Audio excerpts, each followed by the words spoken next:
तशीच पावसासारखी ही चर्चा देखील अशी अतिशय तुफानी अशा पद्धतीनं त्या ठिकाणी बरसताना आपल्याला पाहायला मिळाली।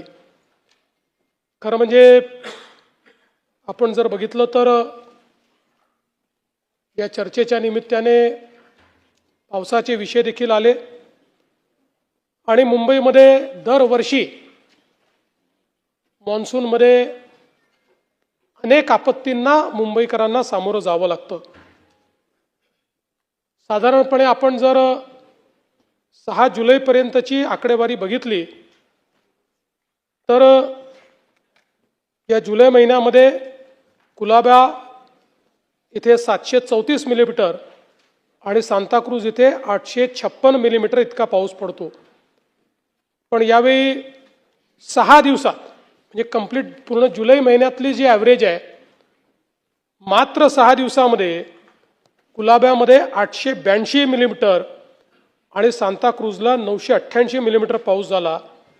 म्हणजे संपूर्ण जुलै महिन्याच्या 111% आणि 102% पाऊस हा या ठिकाणी झालेला आहे।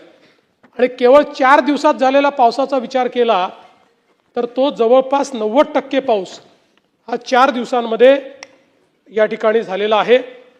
त्यामुळे मुंबईत एकूण पावसाळ्यात जेवढा पाऊस पडतो सगळा मिळून 2318 मिलीमीटर त्याच्या 42% पाऊस हा एकट्या 6 दिवसांमध्ये या ठिकाणी मुंबईमध्ये पडलेला आपण बघितला।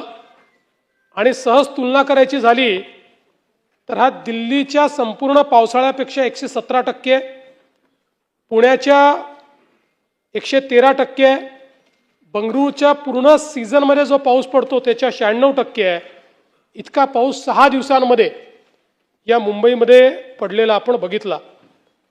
एकीकडे मुसळधार पाऊस होता, दुसरीकडे 50 ते 75 किलोमीटर प्रति तास या वेगानं वाहणारे वारे होते आणि 4 मीटरपेक्षा अधिक उंचीची भरती अशा पद्धतीनं सगळ्या गोष्टी एकत्रित आलेल्या आपण बघितल्या।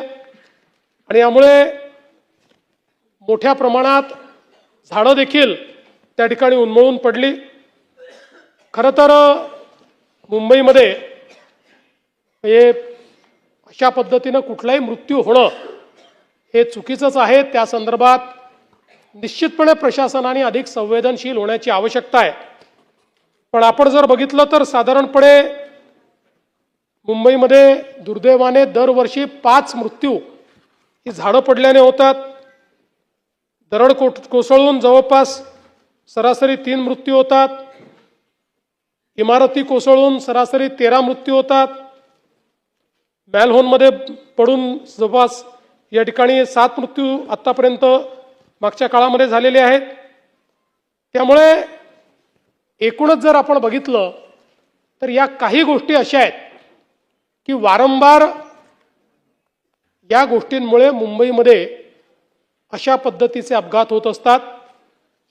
आणि म्हणून या संदर्भात मुंबई महानगरपालिकेला आपण निर्देश दिलेले आहेत की विशेषतः झाडांच्या संदर्भात जी जुनी झाडं आहे या जुन्या झाडांचं त्या ठिकाणी जी स्ट्रेंथ आहे, आता आर्बोरिकल्चरने ती आपल्याला जी स्ट्रेंथ आहे ती असेस करता येते।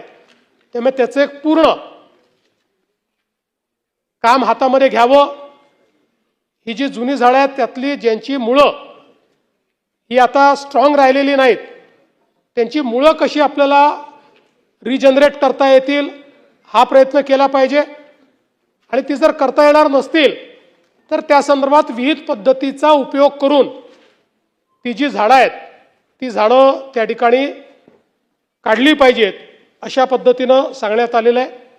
यावर्षी देखील आपण बघितलं दरवर्षी मोठ्या प्रमाणात इमारती पडताना आपल्याला पाहायला मिळतात। यावर्षी एक इमारत पडली परंतु ती रिकामी केली होती आणि ती ज्या ठिकाणी पडली तिथल्या आजूबाजूच्या झोपड्या रिकाम्या केल्या होत्या। दुर्दैवाने ज्या एका घरावरती पडली तिथल्याच लोकांनी सोडायला नकार दिला होता आणि नेमकी त्यांच्यावरती पडल्यामुळे दुर्दैवी मृत्यू हा आपण या ठिकाणी पाहिला.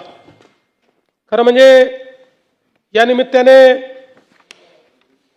महाराष्ट्रामध्ये देखील जी काही पावसाची स्थिती आहे ती एका वेगळ्या निवेदनाद्वारे मी करणार आहे. तर मी आता त्याच्या संदर्भात मी इथे आपल्याला सांगत नाही.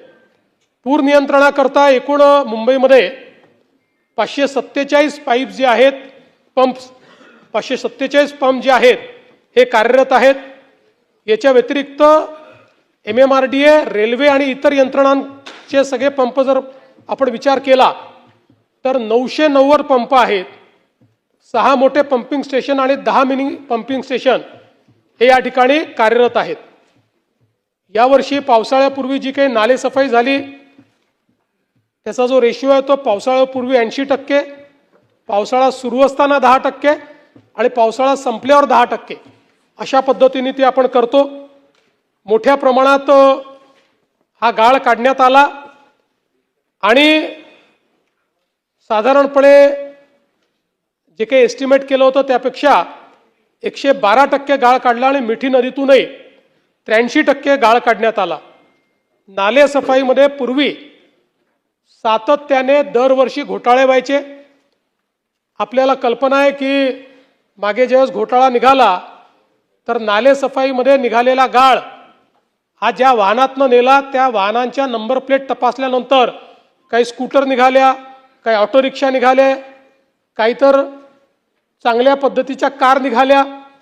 आणि म्हणून आता नव्याने मागील वर्षापासनं AIचा उपयोग करून फ्रॉड डिटेक्शनची व्यवस्था उभी केली आहे. त्याचा परिणाम असा झाला की यावेळेस 2025 साली क्लेम्स देताना जवळपास 12.5 कोटी रुपयाचा दंड हा कंत्राटदारांना झाला. 26 मध्ये 9.25 कोटीचा दंड हा कंत्राटदारांना झाला. आणि आता अशा पद्धतीनं यामध्ये खोटे दावे करणं, खोटी माहिती देणं आणि बिलं काढणं हा प्रकार जवळपास या ठिकाणी बंद करण्यात आलाय. मुंबईमध्ये खरं म्हणजे ब्रिमस्टो ॲक्टचा जो आपण आराखडा तयार केला प्रभूसाहेब, आता मला देखील 25 वर्ष या सभागृहात झाले, तुम्ही महानगरपालिकेतही राहिले, पण 25 वर्ष आपण तोच एक आराखडा ऐकतोय आणि तो अजूनही पूर्ण झाला नाही. पण आता त्यातल्या मेजर गोष्टी या पुढच्या 1-2 वर्षात पूर्ण करण्याचा आपला प्रयत्न आहे. आणि त्यासोबत मुंबईकरता एकात्मिक पूर नियंत्रणाचा एक आराखडा 13,000 कोटी रुपयाचा आपण तयार केला आहे. हा आराखडा केंद्र सरकारला आपण सादर केलेला आहे. केंद्र सरकारच्या मान्यतेने या आराखड्याची अंमलबजावणी आपण सुरू करणार आहोत, ज्यामध्ये साधारणपणे शहरातले 370 हॉटस्पॉट आहेत हे त्या ठिकाणी संपतील. आणि ते झाले तर मुंबईसारखा शहर की ज्या ठिकाणी मोठ्या प्रमाणात पाऊस आला आणि त्याचवेळी जर भरती आली तर भरती, कारण मुंबईचं पावसाचं पाणी समुद्रात न्यावं लागतं, भरती ते पाणी समुद्रात येऊ देत नाही. आणि म्हणून या 370 हॉटस्पॉटवर 30 मिनिटात पाणी बाहेर कसं निघेल अशा पद्धतीनं हा 13,000 कोटीचा आराखडा तयार करण्यात आलेला आहे, की ज्यामुळे निश्चितपणे पुढच्या काळामध्ये आपला प्रयत्न आहे की मुंबईला हे जी काही समस्या दरवर्षी भेडसावते त्यातनं मोठ्या प्रमाणात आपल्याला एक प्रकारे मुंबईकरांना सुटका करून देता येईल. या दरम्यान कनेक्टिंग लिंकचा विषय देखील मोठ्या प्रमाणात गाजला आणि मला तर कधी कधी आश्चर्य वाटतं, काही लोक तर असे आहेत की एखाद कोटी खोटारडे लोक मेल्यानंतर ते पैदा झाले असते आणि लाजही वाटत नाही खोटं बोलायला. कनेक्टिंग लिंक सुरू झाल्यानंतरही दुसऱ्या दिवशी टीव्हीवर येऊन खोटं बोलतात. एखाद कोटी, जयंतराव तुम्ही हसू नका, मी तुम्हाला नक्की सांगतो आपल्याकडे काही हे नाही आहे, पण 1 कोटी खोटारडे मेल्याशिवाय पैदाच नाही होऊ शकत. पण मी तुम्हाला सांगतो, एक लक्षात ठेवा, खरं म्हणजे कनेक्टिंग लिंकचं काय झालं तर आपण सगळ्यांनी बघितलं, खोटारडेपणा सगळा बाहेर आला. पण त्याच वेळी महायुती सरकारची हिंमत होती म्हणून आम्ही कनेक्टिंग लिंक बांधून दाखवली. ज्यावेळी कोकण रेल्वे बांधायची वेळ आली त्यावेळी असंच लोक म्हणायचे ही रेल्वे चालू शकणार नाही, हे बांधू नका, इथे दरड कोसळते. पण मधु दंडवते नावाच्या एका व्यक्तीमध्ये हिंमत होती, त्यांनी सांगितलं बांधणार, आणि ती बांधली. बांधल्यानंतर जवळपास 15 वर्ष दरवर्षी दरड कोसळायची, पण त्या प्रत्येक वर्षी आपण शिकायचो आणि त्या ठिकाणी काही ना काही काम करायचो आणि ती दरड कोसळणं बंद करायचो. आज विचार करा, या भीतीने जर कोकण रेल्वे तयारच केली नसती तर काय अवस्था राहिली असती. आणि म्हणून ही जी मिसिंग लिंक आहे, या मिसिंग लिंकचा इतिहासही असाच आहे. ज्यावेळी मागचं आघाडीचं सरकार होतं, त्या आघाडीच्या सरकारमध्ये या मिसिंग लिंकच्या संदर्भातला प्रस्ताव तयार झाला आणि त्या सरकारच्या माननीय मुख्यमंत्री महोदयांनी 2 पानी नोट लिहून 14 कारणं सांगून ही मिसिंग लिंक करता येणार नाही अशा पद्धतीनं फाईल बंद केली.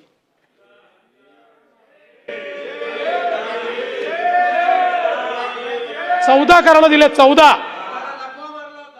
पण लक्षात ठेवा, गिरते हैं शेरे सवार ही मैदाने जंग में, गिरते हैं शेरे सवार ही मैदाने जंग में, वो तिफल क्या गिरे जो घुटनों के बल चले. आणि आम्ही निर्णय केला, हा निर्णय केला, अधिकाऱ्यांशी बोललो, एक्सपर्टशी बोललो, त्यांचं म्हणणं होतं शक्य आहे, हे आपण करू शकतो, आणि आपण ते करून दाखवलं आणि कनेक्टिंग लिंक तयार झाली. ही नुसती लिंक नाही, इंजिनिअरिंग मार्वल तयार झालं. जगातला सगळ्यात मोठा बोगदा, सगळ्यात रुंद बोगदा जगातला, आणि भारतातली सगळ्यात उंच वायाडक्ट, सगळ्यात उंच केबल स्टेट ब्रिज भारतातला, हा आपण त्या ठिकाणी तयार करून दाखवला. जिथे 170 किलोमीटर प्रति तासाचा वारा येतो, त्या ठिकाणी आपण ही मिसिंग लिंक तयार केली किंवा कनेक्टिंग लिंक तयार केली. आणि मला अतिशय त्या सगळ्या इंजिनियर्सचं, कॉन्ट्रॅक्टर्सचं, अधिकाऱ्यांचं कौतुक करायचं आहे की ज्यांनी हे इंजिनिअरिंग मार्वल तयार करून दाखवलं. आज त्या एका कनेक्टिंग लिंकमुळे संपूर्ण घाट सेक्शनचे ऍक्सिडेंट संपले, घाट सेक्शनचा ट्रॅफिक संपला, आणि आज आपण पाहू शकतो की घडलं काय, तर त्या ठिकाणी दरड वरून कोसळली, आणि वरून कोसळून जो पाण्याची कमान आहे त्या कमानीवर पडली, ती कमानीचा भाग तुटला आणि दरड खाली पडली, ती त्या ठिकाणी मलबा त्याचा तयार झाला. कुठेही केबल स्टेट ब्रिजला क्रॅक नाही, कुठल्याही बोगद्याला अडचण नाही. उलट लोकांनी तर सांगितलं की बोगद्यामध्ये इमर्जन्सीची बटन दाबल्याबरोबर 3 मिनिटांमध्ये क्रेन आमच्याकडे आली. अनेकांनी सांगितलं बोगदा होता म्हणून आम्हाला त्या ठिकाणी आम्ही वाचलो, पण लगेच पाणी पडतंय आणि असे व्हिज्युअल दाखवणं सुरू केलं की जसं काही कनेक्टिंग लिंकच तुटली. आणि काही लोक ज्यांना तोंडखुरी आहे, आमचा विदर्भातला शब्द आहे,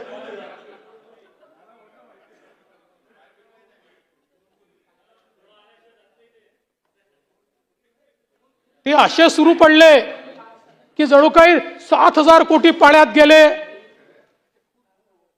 जयंतराव, 18 तासामध्ये ट्रॅफिक सुरू झाला, यांच्या थोबाडावर टिचून. आणि सवाल हा नाही आहे, अरे देवेंद्र फडणवीसला शिव्या द्या, त्याला सवय आहे, शिव्या प्रूफ आहे मी. कारण जीवनात एकच गोष्ट शिकलो, आजपासून 10 वर्षांनी हे शिवाय देणारे दिसणार नाही, पण ती कनेक्टिंग लिंक असेल आणि देवेंद्र फडणवीसचं आणि एकनाथ शिंदेचं नाव असेल. पण माझा आक्षेप या गोष्टीला आहे, मला बदनाम करा पण महाराष्ट्राला बदनाम करू नका.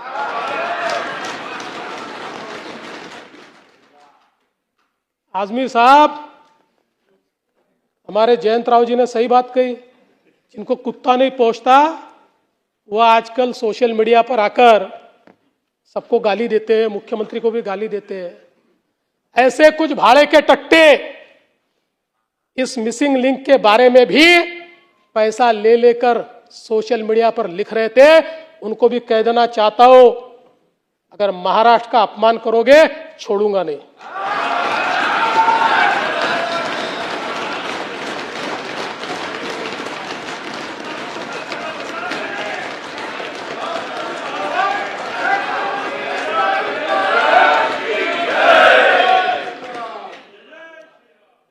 अध्यक्ष महोदय, या घटनेने देखील आपल्याला काही गोष्टी शिकवल्या की पाण्याचा प्रवाह कसा बदलू शकतो, दरड कशी कोसळू शकते. आणि म्हणून पुन्हा IITच्या एक्सपर्ट्सशी आपण चर्चा केली. त्यांनी आपल्याला अजून काही ठिकाणी वायर मेश लावली पाहिजे, कुठून दरड कोसळू शकते असे आता नवीन आराखडा एक दिलेला आहे, तोही आपण करू, म्हणजे पुढच्या वेळेस कदाचित अशा प्रकारची घटना होणार नाही.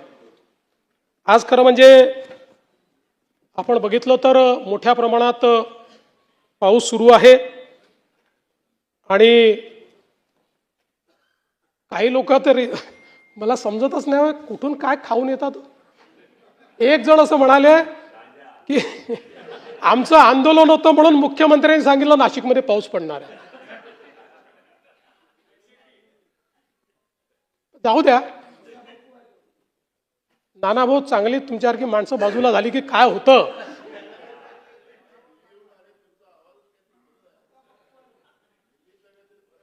नाही नाही काय नाही, पण मोठ्या प्रमाणात आज नाशिकला पाऊस चाललेला आहे. जवळपास त्र्यंबकलाही 252 mm पाऊस तिथे पडलाय. पण सगळ्यात जास्त जी परिस्थिती आज आपल्याला गंभीर दिसते ती विशेषतः वसई विरारची परिस्थिती आपल्याला तिथे गंभीर दिसते. जवळपास रोज 100 mm पेक्षा जास्त पाऊस हा 1 जुलैपासून त्या ठिकाणी चाललेला आहे आणि त्यात 6 जुलैला 325 मिलीमीटर, 7 जुलैला 202 मिलीमीटर आणि जवळपास 72 तासात 672 मिलीमीटर इतका पाऊस त्या ठिकाणी पडलाय. तिथे NDRF आणि SDRF दोन्हीच्या ज्या कंपन्या आहेत त्या ठिकाणी ठेवलेल्या आहेत. सगळ्या मोबाईल कंपन्यांची चर्चा करून, कारण मोबाईलचं नेटवर्कही तिथे गेलं आहे, कारण तो जो मोबाईल कंपनीचं इन्फ्रास्ट्रक्चर आहे ते डॅमेज झालेलं आहे, ते देखील ठीक करण्याचं काम चाललेलं आहे. विशेषतः जे आपलं इलेक्ट्रिसिटीचं इन्फ्रास्ट्रक्चर आहे ते मोठ्या प्रमाणात डॅमेज झालेलं आहे. त्यामुळे काही भागांमध्ये जाणीवपूर्वक लाईन बंद करावी लागलेली आहे, ती आपण लवकर रिस्टोअर करतो आहोत. काही भागांमध्ये इमर्जन्सी अशा पद्धतीनं त्या ठिकाणी आपल्याला काही काम करावं लागणार आहे, ते काम देखील सुरू केलेलं आहे. कोकण क्षेत्रातल्या या सर्व विशेषतः प्रभावित जिल्ह्यांमध्ये तातडीच्या जिल्हाधिकाऱ्यांना आपण निधी देखील दिलेला आहे, कारण काही भागांमध्ये अगदी लोकांना जेवण देण्यापासून देखील काम करावं लागणार आहे. तर त्याकरता जो काही निधी आहे तो निधी देखील या ठिकाणी आपण हा दिलेला आहे. माननीय अध्यक्ष महोदय, या चर्चेच्या दरम्यान अमित साटम यांनी आता मुंबई महानगरपालिकेमध्ये जी काही नवीन पद्धत स्वीकारली आहे त्याचा उल्लेख देखील केला.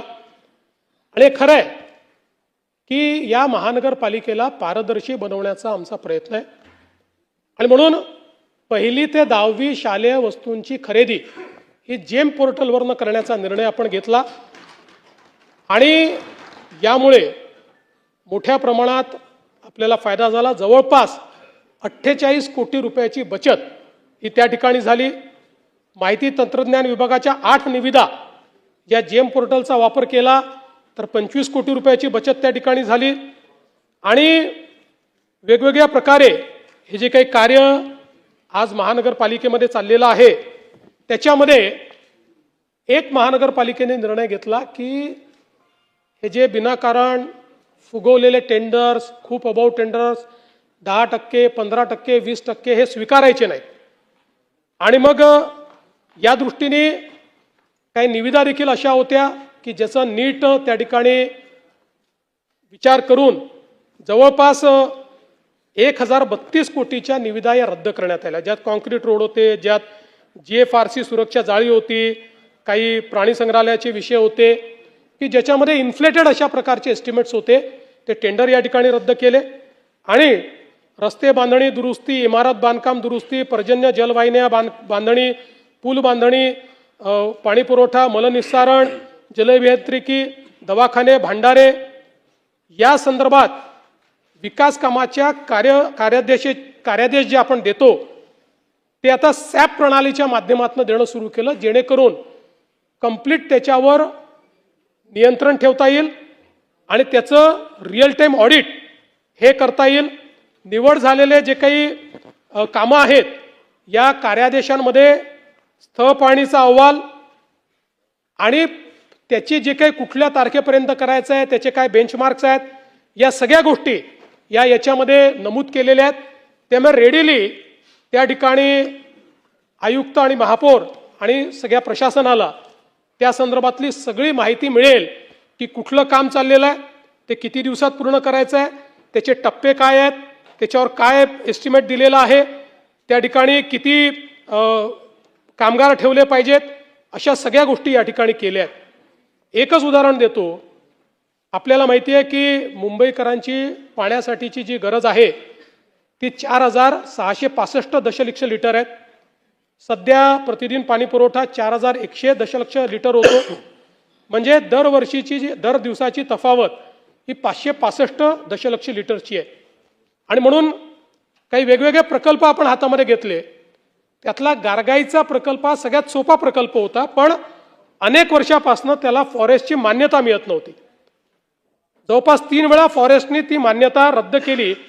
इथनं ग्रेडियंटनी पाणी मुंबईला मिळणाऱ्या जवळपास 500 दशलक्ष लिटर प्रतिदिन आपण त्यातनं मार्ग काढला आणि फॉरेस्टशी चर्चा करून याला फॉरेस्टची मंजुरी मिळवली. याचं टेंडर देखील केलं. आणि मी महानगरपालिकेचं अभिनंदन करेन की महानगरपालिकेने वाटाघाटीच्या माध्यमातून जे काही टेंडर आलं होतं ते टेंडर त्या ठिकाणी जो काही कॉस्ट होती त्या कॉस्टमध्ये जवळपास 270 कोटी रुपयाची बचत केली. 270 करोड, 270 कोटी रुपयाची बचत त्याच्यामध्ये केली. आणि 2029 मे पर्यंत हे काम पूर्ण होणार आहे आणि मुंबईला 500 MLD पाणी अधिकचं मिळणार आहे. यासोबत आपल्याला कल्पना आहे, आता पाऊस आल्यामुळे थोडा जीवात जीव आला, तर मुंबईच्या पाणी पुरवठा करणारी जी धरणं होती यात 10% देखील पाणी राहिलं नव्हतं. आणि म्हणून निसर्गाचं चक्र बदललेलं आहे. या बदललेल्या चक्रामध्ये आपल्याला कधी अशा इव्हेंटला सामोरं जावं लागेल हे सांगता येत नाही. आणि म्हणून डिसॅलिनेशन, यामध्ये मनोरीला 400 दशलक्ष लिटरचं डिसॅलिनेशनचं काम या ठिकाणी दिलेलं आहे, ज्यामध्ये पहिला टप्पा 2029, दुसरा टप्पा 2030 पूर्णत्वास येईल. वर्सोवामध्ये 200 दशलक्ष लिटरचं डिसॅलिनेशन निक्षारीकरणाचा प्रकल्प आहे. असं दोन्ही मिळून 2030 सालापर्यंत 1000 दशलक्ष लिटर म्हणजे 1000 MLD डिसॅलिनेटेड पाणी हे मुंबईला उपलब्ध असेल. म्हणजे अशा प्रकारच्या एखाद्या इव्हेंटमध्ये जर आपल्याला त्या ठिकाणी पाणी कमी पडलं किंवा धरणं भरली नाहीत तरी मुंबईमध्ये अडचण येणार नाही असा प्रयत्न आहे. मुंबईमध्ये ब्रिटिशांच्या काळापासनं 3 महासंतुलन जलाशय आणि 27 सेवा जलाशय उपलब्ध आहेत. आता त्यातल्या 2 जलाशयांचं नव्याने काम हे त्या ठिकाणी करण्यात येत आहे. काही जलकुंभांचं काम करण्यात येत आहे. त्यामुळे एकूणच जी मुंबईची पाणी पुरवठा सिस्टीम आहे हिचं रिवॅम्पिंग करण्याचं काम हे मोठ्या प्रमाणात चाललेलं आहे. 2022 साली ज्यावेळी पुन्हा या महाराष्ट्रामध्ये महायुतीची सत्ता आली त्यानंतर माननीय शिंदे साहेबांच्या नेतृत्वामध्ये महानगरपालिकेमध्ये आम्ही एक निर्णय घेतला आणि दरवर्षी त्या रस्त्याचं डांबरीकरण करायचं. आम्ही नागपूरमध्ये प्रयोग केला आणि नागपूरमध्ये जे रस्ते कॉन्क्रीटचे केले 40 वर्ष झाले आता 30 वर्ष झाले. पहिला ज्यावेळेस मी महापौर होतो त्यावेळेस जे रस्ते केले तेव्हापासून आम्ही जवळपास आता 60% 70% रस्ते काँक्रीटचे केले. 30 वर्षात एक नवा पैसा त्याच्यावर खर्च झाला नाही, एक खड्डा त्याच्यावर पडला नाही. म्हणून मुंबईमध्ये जिथे इतका पाऊस पडतो, पावसाचं आणि डांबराचं नातं हे विळ्या भोपळ्याचं नातं आहे. आणि म्हणून खऱ्या अर्थाने इथे कॉन्क्रीट रोडची आवश्यकता होती. आणि म्हणून मुंबईच्या रोडच्या कॉन्क्रिटीकरणाचा निर्णय आपण घेतला. 2 टप्प्यांमध्ये आपण याचं काम सुरू केलं. जवळपास रस्त्यांची लांबी ही 2050 किलोमीटर आहे. त्यापैकी 1200 किलोमीटरचं काम हे पूर्वी त्या ठिकाणी पूर्ण झालं होतं. आणि जवळपास आता नव्याने आपण 575 किलोमीटरचं काम पूर्ण केलं आणि 138 किलोमीटरचं काम सुरू आहे. म्हणजे जवळपास हा प्रकल्प पूर्ण झाल्यानंतर 1200 किलोमीटरपैकी 2050 किलोमीटरपैकी 1913 किलोमीटरचे रस्ते म्हणजे 95% रस्ते हे मुंबईमध्ये कॉन्क्रीटचे रस्ते असतील, ज्याच्यावर आपल्याला खड्डे पडणार नाही, वारंवार त्या ठिकाणी काम करावं लागणार आहे. टप्पा 1 मध्ये 89% काम झालेलं आहे. डिसेंबर 2026 पर्यंत 1 ची मुदत आहे. टप्पा 2 मध्ये 73% काम झालंय, ज्याची नियोजित मुदत ही मे 2027 आहे. दोन्ही टप्पे मिळून 81% प्रगती आहे. आणि मे 2027 पर्यंत हे दोन्ही प्रकल्प पूर्ण करण्याचा आमचा प्रयत्न आहे. याचा परिणाम काय आहे तर 2023 मध्ये आपल्याला रस्त्याचे खड्डे, मुंबईतल्या रस्त्याचे खड्डे बुजवण्याकरता 203 कोटी रुपये लागले होते. 24 मध्ये ते 164 कोटी झाले. 25 मध्ये ते अजून कमी 97 कोटी झाले. आणि 2026 मध्ये फक्त 45 कोटी रुपये लागले.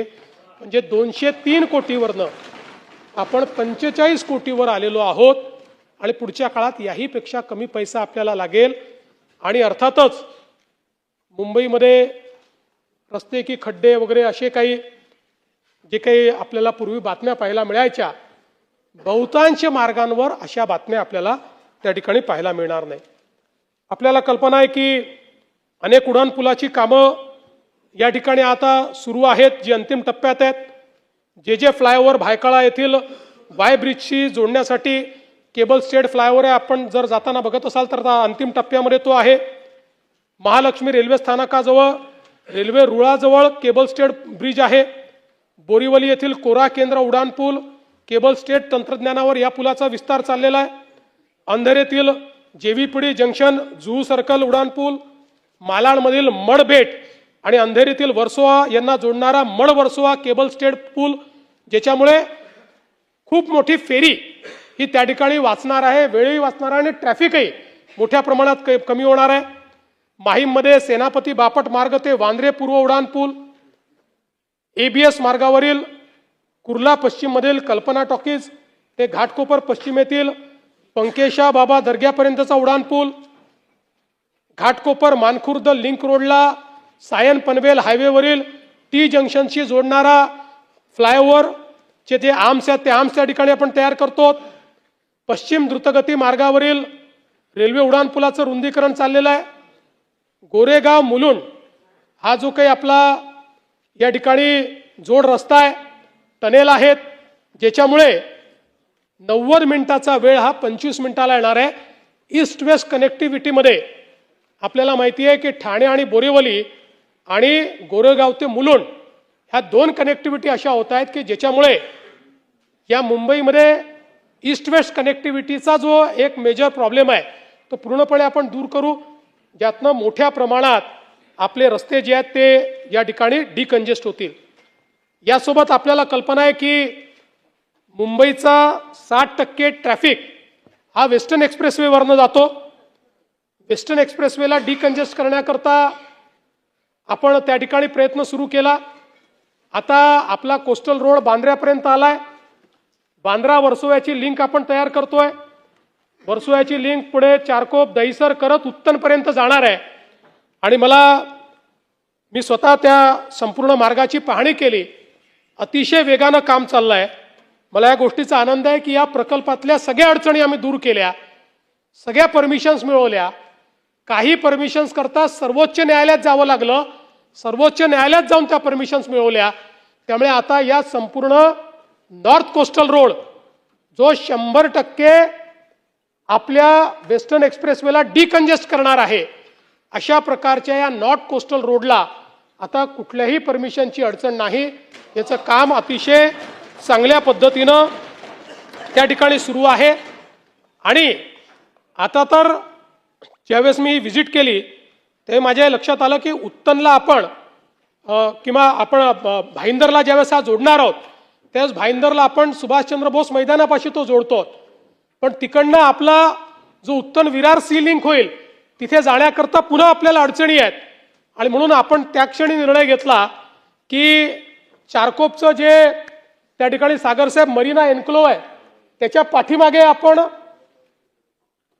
ते जे टनेल्स तयार करतोय, बाजूलाच आपल्याला पगोडा दिसतो खाडीच्या पलीकडे, तिथे उत्तन आहे, तिथलं आपली उत्तन विरार सी लिंक होणार आहे. आणि म्हणून मी आदेश दिले की इकडे तर आपण जातोच आहोत, पण हे जे टनेल्स आहेत हे टनेल खाडीच्या खालून थेट उत्तनला न्यायचे. म्हणजे आपल्या नरिमन पॉइंट पासनं विरारपर्यंत, म्हणजे नरिमन पॉइंट पासनं भाईंदरपर्यंत आणि उत्तनपासनं विरारपर्यंत पूर्ण सिग्नल फ्री कनेक्टिव्हिटी ही या ठिकाणी प्राप्त होईल. उद्या जेव्हा आपण कोरेला नवीन एअरपोर्ट तयार करू, आपण दक्षिण मुंबईतनं विरारच्या नवीन एअरपोर्टला देखील 50 मिनिटात पोहोचू शकू. अशा पद्धतीनं याची रचना आपण त्या ठिकाणी केलेली आहे. मुंबई करता मल्टीमॉडल कनेक्टिव्हिटी आपण करतो. बीकेसी कनेक्टर जो आहे तो यू शेप फ्लायओव्हर ऑक्टोबर 2027 पर्यंत आपला तो पूर्ण होणार आहे. यामुळे अटल सेतूकडे जाणाऱ्या वाहनांसाठी सुलभता येईल आणि सायनकडनं येणाऱ्या आणि मुंबईकडे जाणाऱ्या जे काही वाहनं आहेत यांनाही स्वतंत्र रॅम्प्स आपण देतो आहोत, ज्याच्यामुळे मला असं वाटतं की हे कंजेशन जे आहे हे मोठ्या प्रमाणात आपण त्या ठिकाणी कमी करू शकू. पार्किंगचा एक प्रश्न सातत्याने सगळ्यांनी मांडला आणि तो महत्त्वाचा प्रश्न आहे. यामध्ये वरळी बहुमजली रोबोटिक कार पार्किंग G+23 एकूण 640 कार आणि 112 दुचाकीची क्षमता असलेलं एक आपण पार्किंग प्लाझा तयार करतो. ए विभागामध्ये भूमिगत रोबोटिक कार पार्किंग 4 बेसमेंट खाली जाऊन ते आपण काम करतो. आणि याच्या व्यतिरिक्त एकूण 27 भूमिगत पार्किंग संदर्भातले प्रस्ताव हे प्राप्त झाले आहेत. सल्लागाराची नियुक्ती केली जाते. याच्यामध्ये एक प्रयोग आपण करण्याचा प्रयत्न करतो की आपण जे आपल्याकडे मोठी मैदान आहे या मैदानांमध्ये आपण आता काही टेक्नॉलॉजीजचं प्रेझेंटेशन मी घेतलेलं आहे, अजून ती फायनल केलेली नाही कारण एक्सपर्ट्स फायनल करतील. पण प्रयत्न असा आहे की उदाहरणार्थ दाखल इथलं कुठले आपण ओव्हल मैदान म्हणा, पलीकडचं क्रॉस मैदान म्हणा, यातल्या 25% भागामध्ये काम सुरू करायचं, आत जायचं आणि संपूर्ण बांधकाम आत करायचं. पहिले वरची स्लॅब पूर्ण करून मैदान क्लिअर करायचं. मैदान जसं या तसं राहिलं पाहिजे आणि त्याच्या आतमध्ये पार्किंग झालं पाहिजे. अशा पद्धतीच्या टेक्नॉलॉजीज काही देशांमध्ये आलेल्या आहेत. त्यामुळे मुंबईतली मैदानही वाचतील आणि आपल्याला जे काही अशा प्रकारचे गर्दीचे क्षेत्र त्याला कॉस्ट मोठी आहे, पण कॉस्ट मोठी जरी असली तरी मुंबईमध्ये वेगवेगळ्या प्रकारचे फायनान्सिंग मॉडेल आपण तयार करून आणि त्यातनं अशा प्रकारचं पार्किंग हे मुंबईला कसं देता येईल हा प्रयत्न देखील या निमित्ताने आपला चाललेला आहे. वेस्ट टू एनर्जी हा प्रकल्प देखील मुंबईमध्ये त्या ठिकाणी हातामध्ये घेतलेला आहे. 600 मेट्रिक टन प्रतिक्षमता कचऱ्यातनं वीज निर्मिती करण्याचा 1020 कोटी रुपयाचा प्रस्ताव आहे.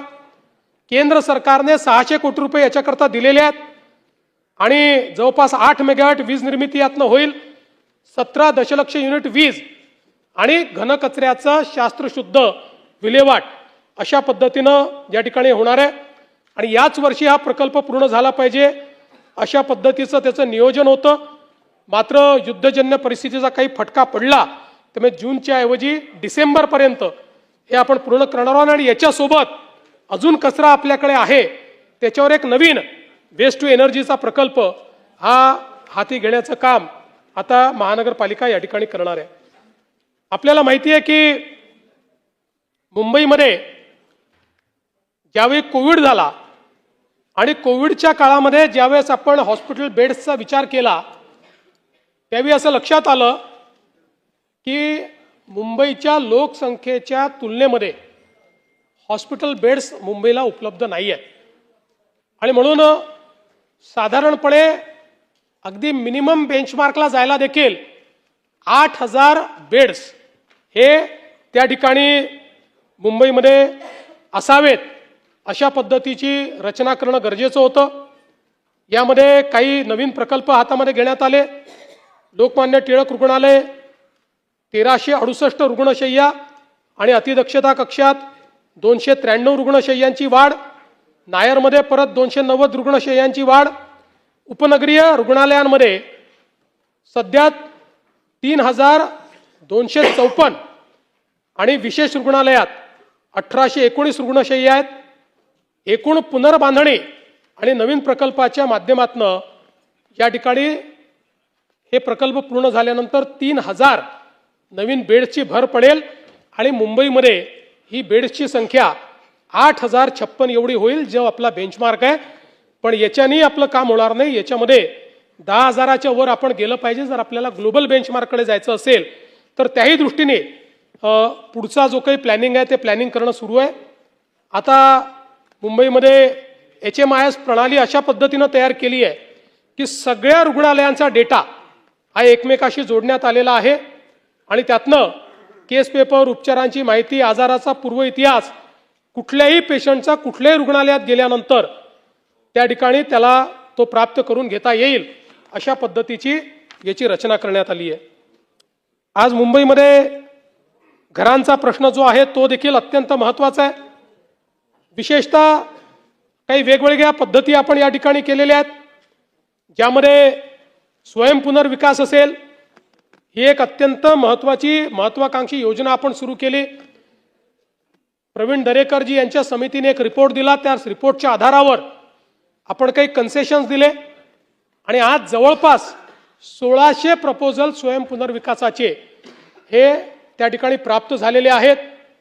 58 गृहनिर्माण संस्थांना देकारपत्र दिलेली आहेत, 41 संस्थांना नाहरकत प्रमाणपत्र मिळाली आहेत, 6 संस्थांची भोगवटा प्रमाणपत्र देखील जारी झालेली आहेत आणि 13 संस्थांना व्याज माफी देखील आपण दिली आहे।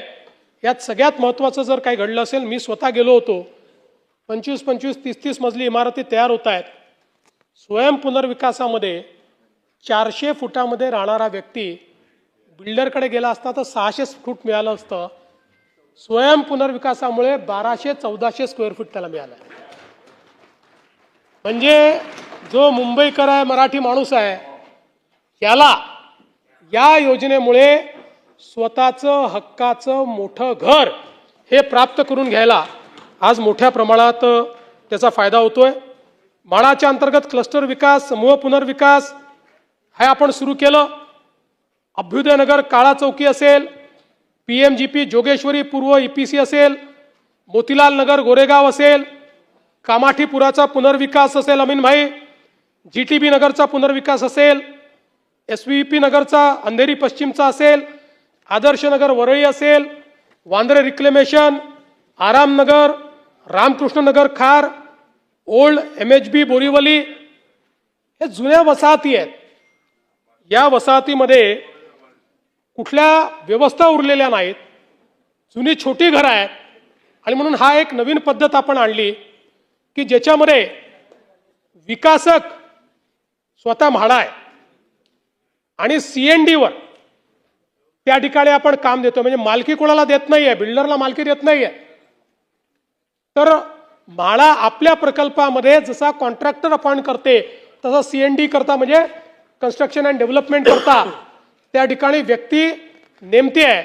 त्यामुळे त्याचा जो मेजर फायदा आहे हा म्हाडाला मिळतोय, तिथे रहिवाशांना मिळतोय।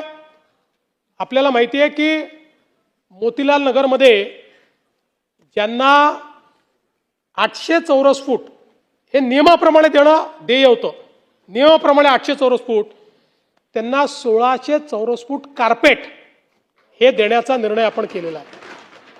असंच या सगळीकडे अभ्युदयनगरला आपल्याला माहिती आहे इतक्या मोठ्या प्रमाणात त्या ठिकाणी देखील त्यांची जी मागणी होती ती मागणी आपण त्या ठिकाणी पूर्ण केलेली आहे. आणि ह्या सगळ्या वसाहती मला अतिशय आनंद आहे, ज्या जुन्या मुंबईकरांचा उल्लेख आपण करतो, ज्यांनी मुंबईला मुंबईची ओळख मिळवून दिली, मुंबईची संस्कृती ज्यांनी जपली, जशी BDD चाळ होती तशाच ह्या सगळ्या एक एक कॉलनीचा आपण विचार केला आणि एकूण या माध्यमातनं जवळपास 30,000 घरांचा पुनर्विकास या कॉलनीच्या माध्यमातून होतोय. 30,000 कुटुंबांना या ठिकाणी नव्यानं चांगलं मोठं घर आपण त्या ठिकाणी देतो आणि त्यातनं म्हाडाला म्हणजे त्यांना घरं मिळतील ती वेगळी, म्हाडाला 13,000 घरं मिळतील जी परत म्हाडा लोकांना देईल आणि विक्रीच्या सदनिका 65,000 तयार होणार आहेत. म्हणजे एकूण 1,08,000 सदनिका यातनं तयार होणार आहेत. वर्षानुवर्ष आपण जे सांगत होतो, आता अभ्युदयनगरमध्ये तर 20 वर्षात कित्येक नगरसेवक हे अभ्युदयनगराच्या विकासाच्या मुद्द्यावर निवडून आले, पडले, पण विकास नाही झाला. पण आज ती परिस्थिती या मुंबईमध्ये आलेली आपण निश्चितपणे पाहतो. आज बोरिवली येथे चारकोप, गोरे, प्रतीक्षानगर, सायन इथे संक्रमण सदनिकांचा पुनर्विकास सुरू आहे, ज्यातनं 2,40,500 सदनिका या आपल्याला त्या ठिकाणी उपलब्ध होणार आहे. आणि यात वेगवेगळ्या पद्धतीनं आपण जे काम सुरू केलं आहे, विशेषतः आता MMRचा जो ग्रोथ हब आहे, म्हणजे नुसतं मुंबई नाही तर MMRचाही विचार आपण करतो आहोत. त्यामध्ये म्हाडाने 2030 सालापर्यंत 7,82,433 घरांचं उद्दिष्ट ठेवलं आहे, ज्यामध्ये 2,39,124 घरांची निर्मिती ही सुरू आहे आणि 5,43,309 घरांचं नियोजन हे वेगवेगळ्या टप्प्यांवर आहे. यासोबत 33/5 मध्ये 30,311 घरं, त्यानंतर DCPR 33/7 मध्ये 1,13,623 घरं आणि 33/9 मध्ये 27,761 घरं यांचं काम हे प्रगतीपथावर आहे. याशिवाय आपल्याला कल्पना आहे BDD चाळ पुनर्निर्माण, गिरणी कामगार गृहनिर्माण योजना, SRA, PMGP, आता मी सगळं सांगत नाही, यामध्ये मोठ्या प्रमाणात काम चाललं आहे. कामाठीपुरासारखा एक अतिशय डिफिकल्ट अशा पद्धतीचा आपण प्रकल्प हातामध्ये घेतलाय. 8,001 एवढ्या भाडेकरूंचं पुनर्वसन करायचं आहे. 8 एप्रिल 26 रोजी विकासकाची नियुक्ती झाली आहे आणि त्याचंही काम आपण करतो. उपकर प्राप्त ज्या इमारती आहेत या जवळपास 12,552 इमारती आहेत आणि 90,000 भाडेकरू आहेत.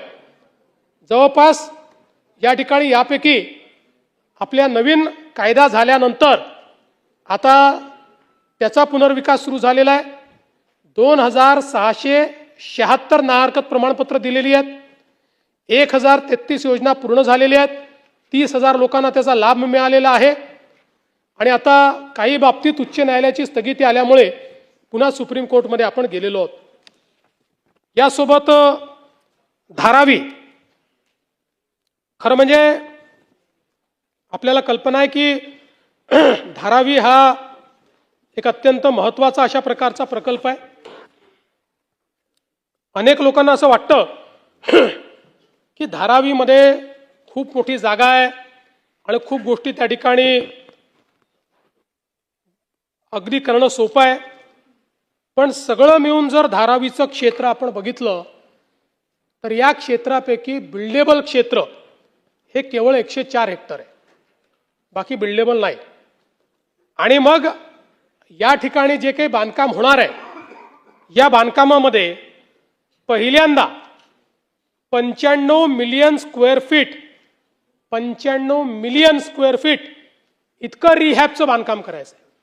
95 मिलियन स्क्वेअर फीट इतकं रिहॅबचं बांधकाम करायचं आहे आणि त्यानंतर मग 130 मिलियन स्क्वेअर फीट हे त्या ठिकाणी सेलेबलचं बांधकाम होणार आहे. आणि आपण जर बघितलं तर हा प्रकल्प केवळ हाऊसिंगचा प्रकल्प नाही आहे. धारावी एक आपलं ग्रोथ इंजिन आहे एक इकॉनॉमिक अशा प्रकारचा आपला इंजिन आहे. धारावीमध्ये आपल्याला माहिती आहे चामड्याचं काम असेल, पॉटरीचं काम असेल, वेगवेगळ्या प्रकारचं फूड इंडस्ट्री असेल, अशा वेगवेगळ्या इंडस्ट्री आहेत.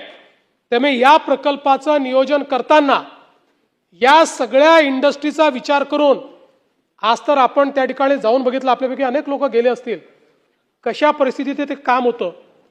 पण याला केवळ गृहनिर्माण प्रकल्प न ठेवता त्या सगळ्या इंडस्ट्रीचं तिथे पुनर्वसन करतो. त्या सगळ्यांकरता अत्यंत चांगल्या व्यवस्था, आधुनिक व्यवस्था आपण त्या ठिकाणी तयार करणार आहोत. आणि आज त्यापैकी बरेच लोक इन्फॉर्मल इकॉनॉमीमध्ये आहेत, पण उद्या हे सगळं झाल्यानंतर ते फॉर्मल इकॉनॉमीत येतील, त्यामुळे त्यांना टॅक्सेस द्यावे लागतील. आणि म्हणून आपण हाही निर्णय केला की पहिले 5 वर्ष त्यांच्याकडनं आपण जीएसटी घेणार नाही, त्यांना जीएसटीतनं आपण सूट देणार आहोत. आणि यासोबत हा जो काही प्रकल्प आहे, या प्रकल्पामध्ये जवळपास आतापर्यंत 1,60,000 निवासी, व्यावसायिक व औद्योगिक घटकांचं पुनर्वसन आणि पुनर्वास आपण करणार आहोत. यामध्ये आपण मागे निर्णय केला होता, त्या निर्णयाप्रमाणे माननीय उच्च न्यायालयाच्या निर्णयाप्रमाणे पहिल्यांदा 2000ची कट ऑफ डेट होती. मग आपण उच्च न्यायालयाच्या निर्णयातनं मार्ग काढला आणि 2000 ते 2011 पर्यंत आपण गेलो. फक्त 2011 पर्यंतच्यांना आपण 2.5 लाख रुपये सशुल्क म्हटलं. आता या प्रकल्पामध्ये 2000 पूर्वीचे किंवा जे लोक आहेत त्या सगळ्यांना धारावीमध्येच 350 चौरस फुटाचं घर आपण देणार आहोत. जे 2000 ते 2011 वाले आहेत त्यांना 2.5 लाख रुपये भरावे लागतील, पण त्यांना धारावीमध्येच घर आपण देतो आहोत. सगळे एलिजिबल, 100% एलिजिबल लोक धारावीतले, हे धारावीमध्येच त्यांना घर दिलं जाईल. आणि हा पहिला प्रकल्प आहे, कारण इनएलिजिबल लोक पुष्कळ आहेत. आणि आपण एकात्मिक प्रकल्प करायचा ठरवला आणि तिथले हे इनएलिजिबल काढून कुठेतरी टाकले तर ते दुसरीकडे झोपडीच तयार करणार आहेत, ते काही कुठे जाणार नाही. त्यामुळे आपण इकडनं त्यांना या नरकातनं काढून दुसऱ्या नरकात टाकणार, किंवा या नरक म्हणणं चांगलं नाही, पण या वाईट अवस्थेतनं दुसऱ्या वाईट अवस्थेत टाकणार. म्हणून पहिल्यांदा याच्यात आपण निर्णय घेतला की जो एलिजिबल नाही त्यालाही आपण घर देतो आहोत. आणि त्यातले जे धारावीत मावतील ते बाकीच्यांना धारावीच्या बाहेर देतो, पण जवळपास देतो. त्यांच्या जागा देखील आपण आयडेंटिफाय केलेल्या आहेत आणि अतिशय सुंदर अशा प्रकारची घरं आपण त्या ठिकाणी देतो. ज्यांचे गाळे आहेत त्यांना गाळे देतो. सगळ्या गोष्टी, म्हणजे हा प्रकल्प असा आहे की ज्याच्यामध्ये ज्या ज्या अडचणी येऊ शकतात त्या सगळ्या अडचणी आपण दूर केलेल्या आहेत. आणि आम्ही असं ठरवलं, पहिल्यांदा आमचं ठरलं होतं की आता प्रकल्प सुरू झालाय, रेल्वेची जागाही मिळाली, त्याचंही काम चालू झालंय, या प्रकल्पाचं एक भूमिपूजन करावं. पण नंतर हा निर्णय मी केला आणि आमच्या सहकाऱ्यांना सांगितलं की भूमिपूजन नाही, पुढच्या 1.5 वर्षामध्ये रिहॅबचे 10,000 घरं पूर्ण करायचे आणि त्या घरांचा चाव्या देण्याचा कार्यक्रम, या स्लमच्या लोकांच्या रिहॅबच्या चाव्या देण्याचा कार्यक्रम 10,000 लोकांचा हा माननीय प्रधानमंत्र्यांच्या हस्ते करायचा, अशा पद्धतीचा निर्णय आपण या ठिकाणी घेतलेला आहे. यासोबत मुंबईमध्ये झोपडपट्टीचा जर विकास आपल्याला करायचा असेल तर क्लस्टर पद्धतीने आपल्याला जावं लागेल. आपल्या लक्षात आलं, आपण सगळे पद्धती करून पाहिल्या. मागच्या काळात 3K आली, पण 3K आपली यशस्वी होऊ शकली नाही, कारण त्याच्यात खूप फॉल्ट्स होते. पण क्लस्टर हेच उपाय आहे. कारण जर मुंबईमध्ये तुम्हाला डेव्हलपमेंटही करायची आहे, ओपन स्पेसेसही द्यायचे आहेत, मुंबई लिव्हेबलही ठेवायची आहे, कॉन्क्रीटचं जंगलही होऊ द्यायचं नाही आहे, तर आपल्याला हे सगळं क्लस्टर पद्धतीनंच करता येईल. आणि म्हणून शासनाने हा निर्णय केला आणि मुंबईमध्ये जवळपास 19 क्लस्टर आपण तयार केलेले आहेत. या 19 क्लस्टरमध्ये बहुतांश मुंबई जी आहे ही स्लम फ्री आपल्याला करता येते. याच्यामध्ये पहिल्या क्लस्टरचं आपलं आता वर्क ऑर्डर स्टेजला आपण आलो जुहू गल्लीमध्ये. आता जे क्लस्टर आपले टेंडरच्या स्टेजवर आहेत त्याच्यामध्ये आझमी साहेब, मानखुर्द शिवाजीनगर, बेरामबाग बांद्रा ईस्ट, मजासवाडी गोरेगाव आणि एंटॉप हिल आणि याच्या व्यतिरिक्त इतर क्लस्टरचं जे काही आहे ते काम या ठिकाणी चाललेलं आहे. म्हणजे मोठ्या प्रमाणात समूह पुनर्विकासातून हे जे सगळे आमचे झोपडपट्टीत राहणारे लोक आहेत त्यांनाही रिहॅब त्या ठिकाणी द्यायचा आणि कॉन्क्रीटचं जंगल न होऊ देता काही स्पेसेस या त्या ठिकाणी निर्माण करायच्या, अशा पद्धतीनं हे काम आपण या ठिकाणी हातामध्ये घेतलेलं आहे. मुंबई महानगरपालिकेने काही बेस्ट प्रॅक्टिसेस सुरू केल्यात. विशेषतः मुंबई महानगरपालिकेच्या ठेवींच्या संदर्भात खूप चर्चा होते, त्याच्यावर नंतर येतो. पण या ठेवीची जी गुंतवणूक आहे तो एक बिझनेस आहे. त्यामुळे यातही पारदर्शिता आणण्याचं काम आपण केलं आणि मुदत ठेवीची गुंतवणूक ऑनलाईन प्रणालीने आता होईल. बँका बीड करतील. जो सर्वोच्च व्याजदर देईल, म्हणजे ठरलेल्या मेजर बँका आहेत त्या, कुठली बँक नाही, जो सर्वोच्च व्याजदर देईल त्या बँकांना त्या ठिकाणी या ठेवी मिळणार आहेत. याचा फायदा असा होतोय की आता जे व्याजदर मिळतात याच्यामुळे जे काही लॉंग टर्म व्याज आहे त्यात जवळपास 250 कोटी रुपये जास्त महानगरपालिकेला मिळतील. माय बीएमसी मार्ग तक्रार निवारण प्रणाली तयार केली आहे की ज्याच्यामध्ये तक्रारींचं कार्यक्षम व्यवस्थापन, सतत निरीक्षण आणि विहित मुदतीत निराकरण करण्याचा प्रयत्न आहे. व्हॉट्सॲप एक चॅटबॉट तयार केलाय, 1916 ची हेल्पलाईन तयार केली आहे आणि ज्या तक्रारी समाज माध्यमांवर येतात त्याचंही केंद्रीकृत संकलन, वर्गीकरण, परीक्षण आणि निराकरण या संदर्भातली ही एक व्यवस्था आता मुंबई महानगरपालिकेने तयार केली आहे. त्यामुळे कोणी तक्रार केली तरी कुठल्या ना कुठल्या लेवलला त्या तक्रारीचं निदान झालं पाहिजे. आणि एवढंच नाही तर तक्रारदाराला आपला अभिप्राय देखील नोंदवता येतो. तक्रारीचं निवारण झाल्यानंतर त्याला विचारलं जातं की तुम्ही किती मार्क द्याल, किती गुणवत्ता आहे, वेळेत झाली का.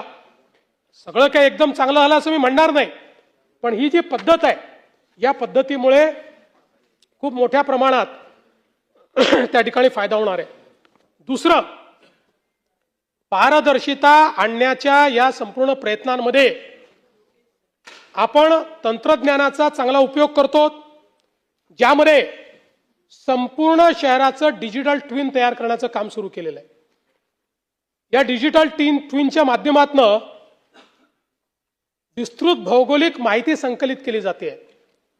500 चौरस किलोमीटर क्षेत्राची एरियल फोटोग्राफी, लायडर सर्वेक्षण, 3300 किलोमीटरचे टेरेस्ट्रियल लायडर सर्वेक्षण, 900 किलोमीटरचं मोबाईल लायडर सर्वेक्षण आणि 360 डिग्री पॅनोरामिक प्रतिमा संकलित करून 25 चौरस किलोमीटर क्षेत्राचे बॅथिमेट्रिक सर्वेक्षण, अशा पद्धतीनं पूर्णपणे मुंबई शहर हे देशातलं पहिलं शहर असेल की ज्याचा डिजिटल ट्विन आपण तयार करू.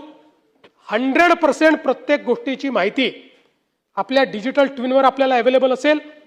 कुठलीही गोष्ट प्लॅन करायची असेल तर या डिजिटल ट्विनवर जाऊन आपण प्लॅन करू शकू आणि त्यामुळे जी अचूकता आहे, नाहीतर आपण काम सुरू करतो, मध्येच कुठेतरी पाण्याची लाईन येते, मग ते काम बंद होतं, कुठल्या तरी वायरी येतात, संपूर्ण भौगोलिक आउटपुट यातनं आपण तयार करतो. आणि याचे जे डिटेल मॉडेल्स आहेत, 3D mesh models, contours, digital surface models, digital terrain models, base maps आणि जीएस लेयर्स, या सगळ्या गोष्टीचा समावेश यामध्ये आहे. पुढच्या काळामध्ये आपल्यालाही जर याची माहिती घ्यायची असेल तर याचे एक एक्सपिरियन्स सेंटर देखील आपण तयार करतो.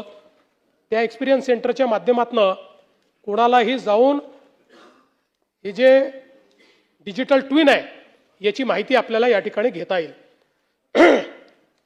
यासोबत आपण मोठ्या प्रमाणात या ठिकाणी सिविट ट्विन तयार केला. सिविट ट्विनचा अर्थ काय आहे? आपल्याला माहिती आहे की महानगरपालिकेमध्ये बिल्डिंग प्लॅन अप्रूव्हल हा एक अत्यंत महत्त्वाचा विषय असतो. मागच्या काळामध्ये आपण संगणकीकृत प्रणाली आली ऑटो DCRची. त्यातल्या त्यात मुंबईची प्रणाली चांगली आहे, पण त्यातही ह्युमन इंटरव्हेन्शन आहे. म्हणजे तुम्हाला ऑटो DCRही करावा लागतो आणि प्लस फिजिकली पण सबमिशन करावं लागतं. आता ही जी प्रणाली सुरू केली आहे 100% AI आधारित प्रणाली सुरू केली आहे. आता ही प्रणाली 24 तास उपलब्ध आहे, कारण त्याला आपले जे AIचे एजंट्स आहेत यांना काही रात्री झोपावं लागत नाही. त्यामुळे 24 तास ही प्रणाली त्या ठिकाणी आहे.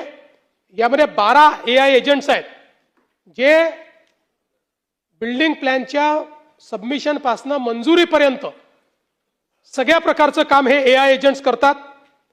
आणि व्यवस्था अशी केली आहे की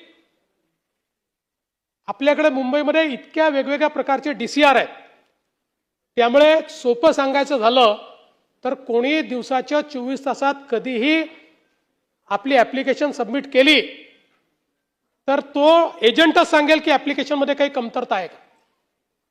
आणि एकदा त्यांनी सांगितलं की तुमची ऍप्लिकेशन परिपूर्ण आहे तर महापालिकेचा कुठलाही अधिकारी ती ऍप्लिकेशन थांबवू शकत नाही. म्हणजे कोणीही याच्यामध्ये व्यक्तीच नाही. 100 प्रकारचे कंप्लायन्स चेक करावे लागतात. हे 100ही कंप्लायन्स चेक हे डिजिटल एजंट्स, हे जे AI एजंट्स आहेत, हे AI एजंट्स त्या ठिकाणी करणार आहेत. AI एजंट म्हणजे जसं आपल्याला सिरी असतं किंवा एलेक्सा असतं, हे जसे एजंट आहेत तसेही ते एजंट आहेत जे बोलणार आहेत, जे सांगणार आहेत तुम्हाला. त्या एजंट्सच्या माध्यमातून या ठिकाणी हे काम आपण करणार आहोत. 24 तास हे आपल्याला करता येईल. आणि याच्यामध्ये 2 मुख्य पोर्टल आणि ऑटो सिंक पोर्टल केलेलं आहे. त्यामुळे हे जे काही आपले आर्किटेक्ट्स जे त्या ठिकाणी प्लॅन मांडतात त्यांना स्वयं तपासणीचा अधिकार दिलेला आहे. त्यामुळे ते याच्यातनं स्वयं तपासणी करून एकदा त्यांनी अप्रूव्हल घेतलं की त्यानंतरची प्रोसेस ही अतिशय सोपी आहे. ही पण प्रोसेस सोपी आहे, पण हे घेतल्यानंतर कोणी त्यांना थांबवू शकणार नाही अशा पद्धतीचं. यातनं काय फायदा आहे? खरं म्हणजे याच्यातल्या तर एकूण मुंबई महानगरपालिकेमध्ये जे काही नकाशे रिजेक्ट होतात त्या रिजेक्शनमध्ये 60% घट येणार आहे. 60% घट. कारण आपल्याला माहिती आहे फ्रीवेलच गोष्टीवर ते रिजेक्ट होतात. मग लोक चक्रा मारत असतात. मग चक्रा मारणारे काय करतात तुम्हाला मी सांगायची आवश्यकता नाही आहे, त्यामुळे हा विषय संपणार. आणि व्यवस्था अशी केली आहे की यातला 60% डेटा, 60% डेटा ऑटोफिल होणार आहे. म्हणजे तो वेगवेगळ्या डेटाबेसमधनं डेटा फेच करणार आहे.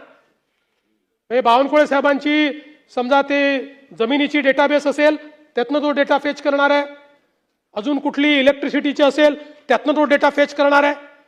अशा पद्धतीनं 60% डेटा ऑटोफिल होणार आहे. ड्रॉइंग फॉर्मॅटिंगमध्ये 50% अचूकता याच्यातनं येणार आहे. स्वयंचलित तपासणी होणार आहे. त्यामुळे डेटाची जी सुसंगती आहे ही 70% पेक्षा जास्त असेल. आणि मला असं वाटतं की याचं मे महिन्यामध्ये आपण त्याची सुरुवात केली, सॉफ्ट लॉन्च केला. अतिशय चांगलं स्वागत हे याचं झालेलं आहे. आणि एकदा मुंबईमध्ये प्रणाली यशस्वी झाल्यानंतर महाराष्ट्रातल्या सगळ्या महानगरपालिकेत पहिल्या टप्प्यात आणि त्यानंतर सगळ्या नगरपालिकांमध्ये, नगरपंचायतींमध्ये हीच प्रणाली लागू होईल. कुठेही ह्युमन इंटरव्हेन्शन असणार नाही. AIचा वापर करून हे शेवटचा जो टप्पा आहे, 1-2 टप्पे त्याच्यावरच ह्युमन इंटरव्हेन्शन येईल. मध्ये कुठेही, आणि ते हे करता येईल की फक्त AI वर गोष्टी सोडता येत नाहीत. ह्युमन ओव्हरसाईट असली पाहिजे या दृष्टीनं याची व्यवस्था आपण केलेली आहे. दुसरं एक महत्त्वाचं पाऊल जे आपण उचललं, कारण ज्यावेळी धारावीचा विषय झाला त्यावेळेस अनेक लोकांनी आरोप केला की यातनं तर TDR घोटाळा होईल, मग त्याचा कंट्रोल तुम्ही कसा करणार. धारावीमध्ये आपण TDR विकण्यावरही कॅप घातली, त्याच्या रेटवरही कॅप घातली, पण हे सगळं होत असताना मुंबईमध्ये जनरेट होणारा सगळा TDR हा कोण घेत आहे, कोण विकताय, काय किंमत आहे, या सगळ्या गोष्टी आजपर्यंत कोणालाही माहिती नाही. एखादा TDR दोनदा विकला गेला असेल तरी आश्चर्य वाटून घ्यायचं कारण नाही. आणि म्हणून आता सगळा TDR हा ETDR केलाय. आता हे जे आपलं फिजिकल सर्टिफिकेट आहे ते कामाचं नाही, ते तर ठीक आहे, ते तुम्ही घ्या. सगळा TDR ETDR केलाय आणि आता TDR एक्सचेंज तयार केलाय. जसं शेअर म्हणजे हर्षद मेहताचा घोटाळा का झाला, तर तो याकरता झाला की शेअर ऑफलाईन विकता यायचा. त्यानंतर शेअरचं सगळं ट्रेडिंग हे ऑनलाईन झालं. आता एक्सचेंजवर national stock exchange, Bombay stock exchange याच्यावर ऑनलाईन विक्री करावी लागते. तसं आता TDR एक्सचेंज तयार केलेला आहे. त्यामुळे ETDR आणि TDRची खरेदी विक्री देखील या एक्सचेंजवरच करावी लागेल. ती फिजिकल विक्री तुम्हाला करता येणार नाही.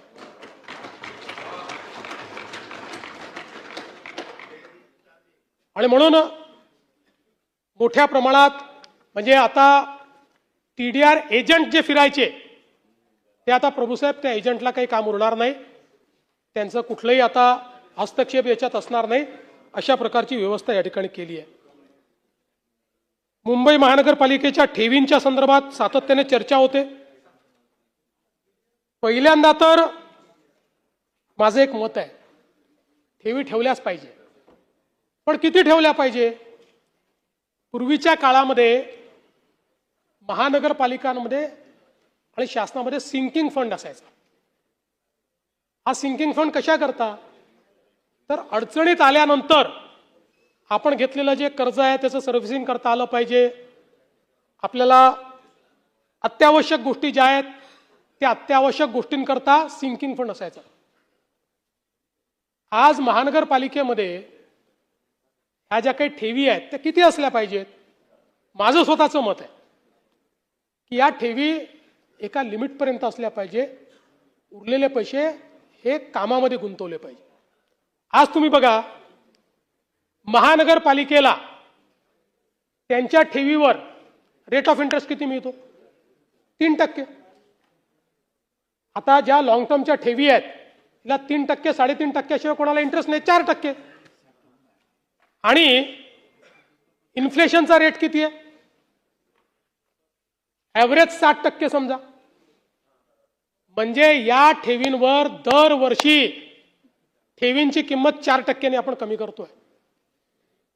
आणि तेच जर गुंतवले, जे गणित MMRDA मध्ये आम्ही मांडलं, मी मुख्यमंत्री झाल्यानंतर MMRDA ला सांगितलं ते असेच ठेवी ठेवायचे. मी म्हटलं तुम्ही बँक थोडी आहे, तुम्ही रिटायर्ड एम्प्लॉई थोडी आहे किंवा सुरक्षेकरता ठेवलाय, तुम्ही गुंतवणूक करा, तुम्हाला त्यातनं परतावा येईल. आणि 2 लाख कोटी रुपयाची गुंतवणूक, ठेवी तेवढ्या नव्हत्या, पण त्या ठेवींना लिव्हरेज करून 2 लाख कोटी रुपयाची कामं आपण सुरू केली. आणि मुंबईमध्ये ज्यावेळी सगळ्या देशामध्ये मेट्रो करता महानगरपालिकांनी कॉन्ट्रीब्युशन द्यावं असा निर्णय झाला. नागपूर तयार झालं, पुणे तयार झालं, पण मुंबई महानगरपालिकेने त्यावेळेस सांगितलं आम्ही एक पैसा देणार नाही. त्यावेळेस मी सांगितलं तुम्ही दिलं नाही तरी आम्ही मुंबईत तयार करून दाखवू. आणि MMRDAच्या माध्यमातून 300 किलोमीटरचं प्लॅनिंग हे आपण त्या ठिकाणी केलं. या सगळ्या वेगवेगळ्या अटल सेतूपासून सगळं प्लॅनिंग आपण केलं, त्याचं काम चालू केलं. आज MMRDAची याच्यामुळे क्षमता काय झाली आहे, लाखो कोटी रुपयाची कामं MMRDA करते, डेट सर्व्हिसिंग देखील करते. कारण तुम्ही ज्यावेळेस अशा पद्धतीनं काम करता त्यावेळेस त्याचा परतावा, जी गुंतवणूक तुम्ही करता तो परतावा कुठल्याही अशा प्रोजेक्टमध्ये तो 12, 13, 14, 15% असल्याशिवाय तो प्रोजेक्टच तुम्ही करत नाही. म्हणजे ज्या पैशावर तुम्ही 3% पैसे कमवता त्याच्यावर 15%चा परतावा आणि सामान्य जनतेकरता एवढ्या सोयी तुम्ही तयार करत असता. आणि म्हणून मला असं वाटतं की या संदर्भात बरं महानगरपालिकेच्या ठेवी म्हणजे काय आहे. आता कोस्टल रोड आपण केला. कोस्टल रोड करत असताना आपण हा निर्णय ज्यावेळेस महानगरपालिकेमध्ये आपण जो काही वाढीव अशा प्रकारचा FSI दिला किंवा वाढीव अशा प्रकारचं बांधकाम अलाव केलं त्यावेळी त्याच्यामध्ये करताना आपण हे सांगितलं होतं की कोस्टल रोड करायचा आहे याला पैसे कुठनं येतील तर हे जे ऍडिशनल पैसे मिळणार आहेत ते तुम्ही ठेवीच्या स्वरूपात ठेवा आणि त्यातनं कोस्टल रोड करा. म्हणजे ही ठेव कशाकरता आली होती कोस्टल रोड करण्याकरता. आणि मग ती ठेव मोडली म्हणून ठेव मोडली करायचं काय चाटायचं आहे. अरे लोक मरून राहिले आणि तुम्ही सांगता की आमचे एवढे त्या ठिकाणी ठेवी आहेत. आणि म्हणून आणि असं नाही आहे काय ठेवी कमी झाल्या वगैरे काय महानगरपालिकेला काय फार भीक लागली अशी परिस्थिती नाही आहे. मी तुम्हाला सांगू इच्छितो या ठिकाणी आपण जर बघितलं तर साधारणपणे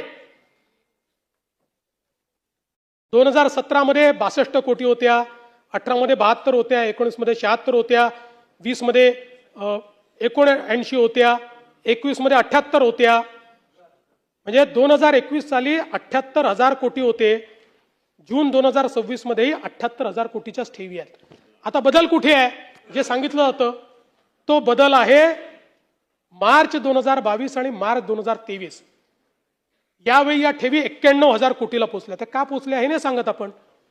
कारण सरकारने कोविडच्या पार्श्वभूमीवर निर्णय करून त्या ठिकाणी सगळ्या प्रकारचे प्रीमियम हे 1.5 वर्षाकरता कमी केले आणि म्हणून लोकांनी ऍडव्हान्समध्ये पैसे भरले.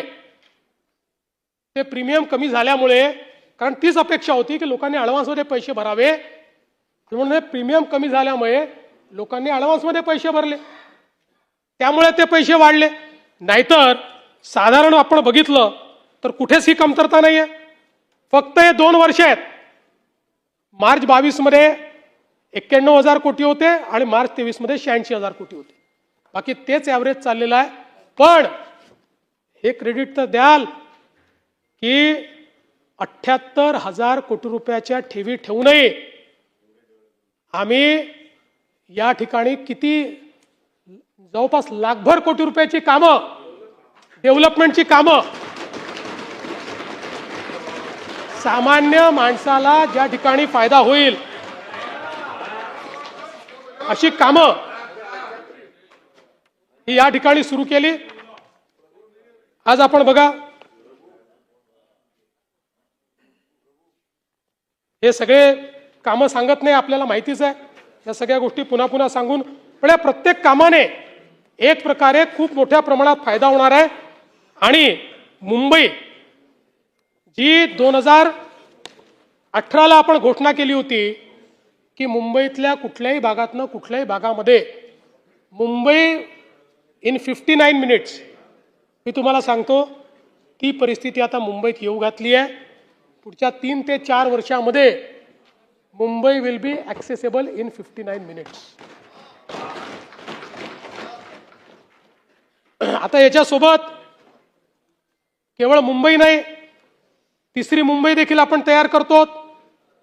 याचं कारण एक आपण जर अर्थशास्त्राचा नियम बघितला तर अर्थशास्त्राच्या नियमामध्ये जगाच्या पाठीवर जी डेव्हलपमेंट झालेली आहे ही प्रत्येक डेव्हलपमेंट शहरीकरणातून झाली. जगातले जेवढे विकसित देश आहेत हे सगळे देश यांच्यामध्ये शहरीकरण झालंय. शहरीकरण तुम्ही थांबवू शकत नाही. प्रयत्न हा केला पाहिजे की या शहरीकरणाचं नियोजन करायचं. या शहरीकरणातनं मोठ्या प्रमाणात व्यवस्था उभ्या राहतात, अर्थव्यवस्थेला चालना मिळते, त्यातनं तुमच्या तिजोरीत पैसे येतात.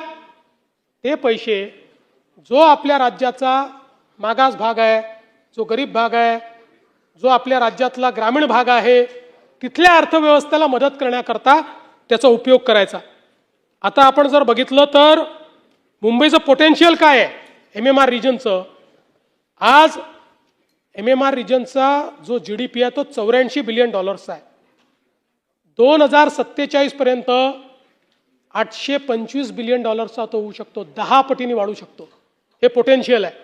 आणि म्हणून 30 नवीन बिझनेस हब, 30 नवे ट्रान्सपोर्ट प्रकल्प आपण हातामध्ये घेणार आहोत आणि जवळपास 25 फ्लॅगशिप कार्यक्रम हे या माध्यमातून आपण हातामध्ये घेतले आहेत.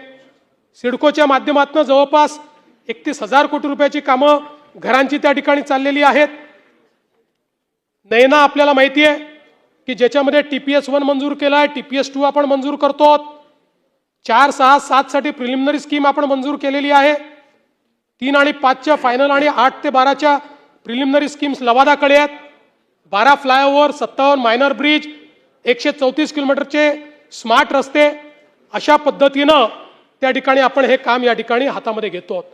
यासोबत नवी मुंबईमध्ये पुष्पक नोडला आपण एज्युसिटी तयार करतो. जगातल्या टॉप रँकिंग 8 युनिव्हर्सिटीज त्या ठिकाणी आलेल्या आहेत आणि ही एज्युसिटी तयार झाल्यानंतर त्या ठिकाणी 1 लाख विद्यार्थी शिकतील. 1 लाख. आणि ह्या सगळ्या ज्या युनिव्हर्सिटीज आहेत त्यांचा ऑफशोर हा कॅम्पस असेल, त्यामुळे तिकडच्या युनिव्हर्सिटीत शिकणं आणि इथे शिकणं यात कुठलंही अंतर असणार नाही.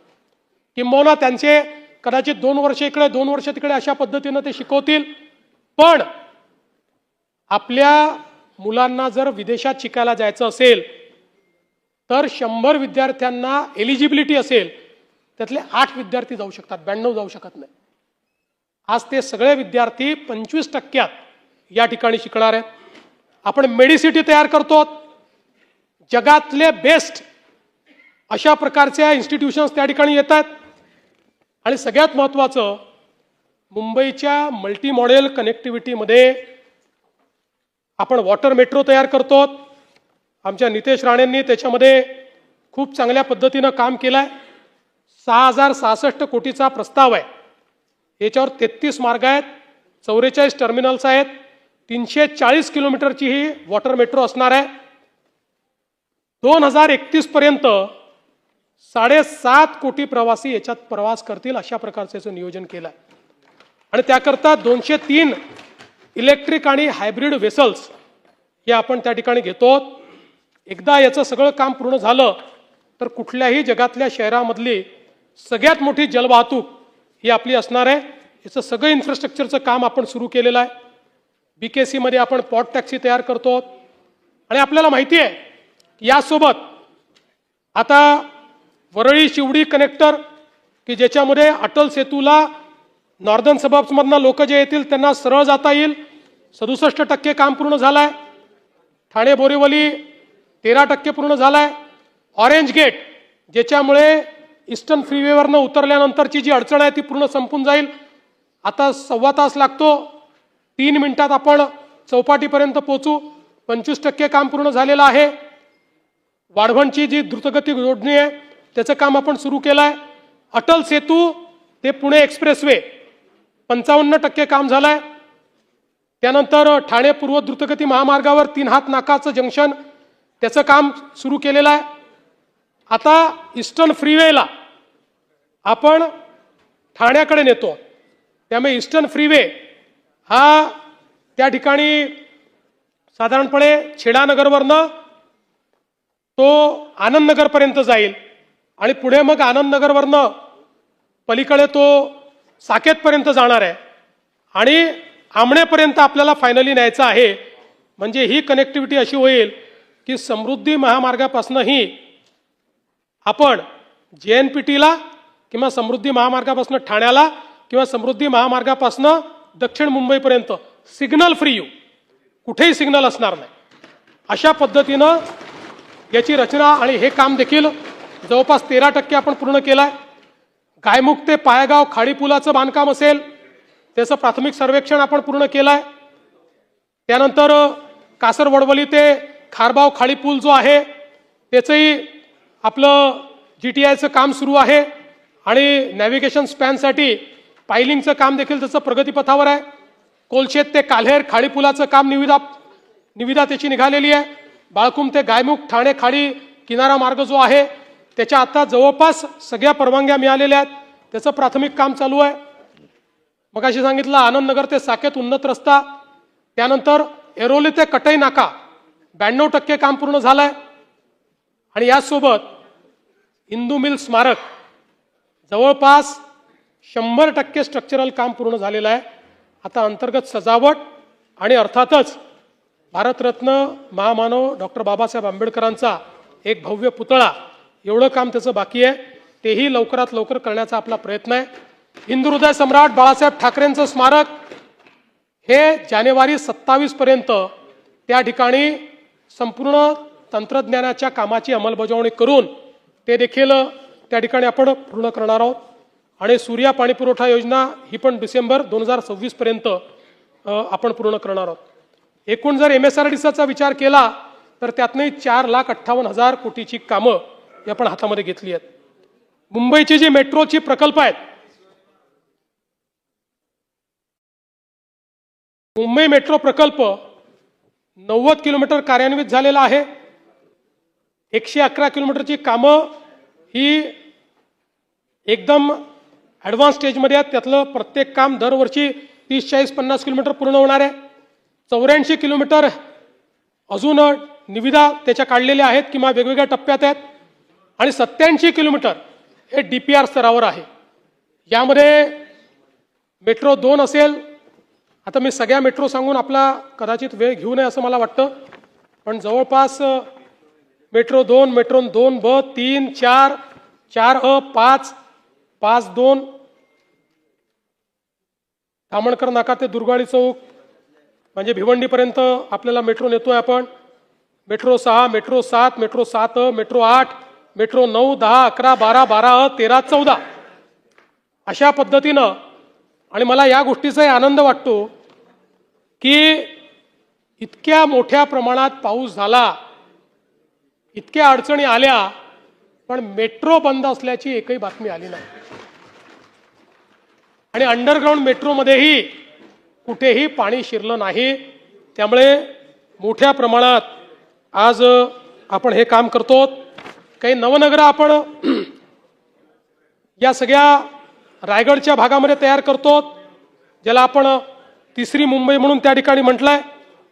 आणि आपला प्रयत्न असा आहे की हा जो काही आपला उत्तम ते विरार ही जी सी लिंक आहे त्याच्या पलीकडे कोरे हा जो बीचचा भाग आहे कोरे, त्या भागामध्ये आपल्या देशातलं पहिलं ऑफशोर एअरपोर्ट म्हणजे मुंबईचं तिसरं एअरपोर्ट आपण त्या ठिकाणी तयार करणार आहोत. आणि हा जो काही उत्तम विरार लिंक आहे ती लिंक तिथपर्यंत जाणार आहे. आता एकीकडे हे एअरपोर्ट आहे, दुसरीकडे मल्टी मॉडेल कॉरिडॉर आहे, तिसरीकडे जो नवीन रस्ता गुजरातमध्ये येणारा तो रस्ता आहे, आणि चौथीकडे आपल्या बुलेट ट्रेनचं स्टेशन आहे. एक अशी व्यवस्था या ठिकाणी उभी होते आहे. चौथी मुंबई त्या ठिकाणी उभी होईल. चौथी मुंबई ही आपण त्या ठिकाणी तयार करू आणि एक आधुनिक अशा प्रकारची मुंबई असेल.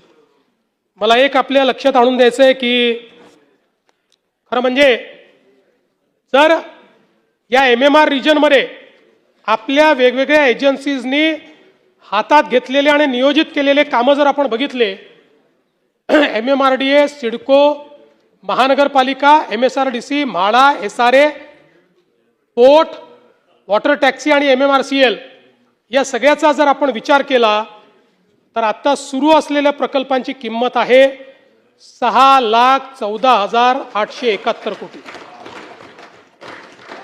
आणि जी सुरू होण्याच्या स्टेजमध्ये आहेत पुढच्या 3 वर्षामध्ये वेगवेगळ्या स्टेजवर जी असतील ती आहेत 6,11,836 कोटी. म्हणजे एकूण 12,26,707 कोटी रुपये. आणि या सगळ्या ही जी काही कामं आहेत या कामांचं फायनान्शियल क्लोजर केलं आहे.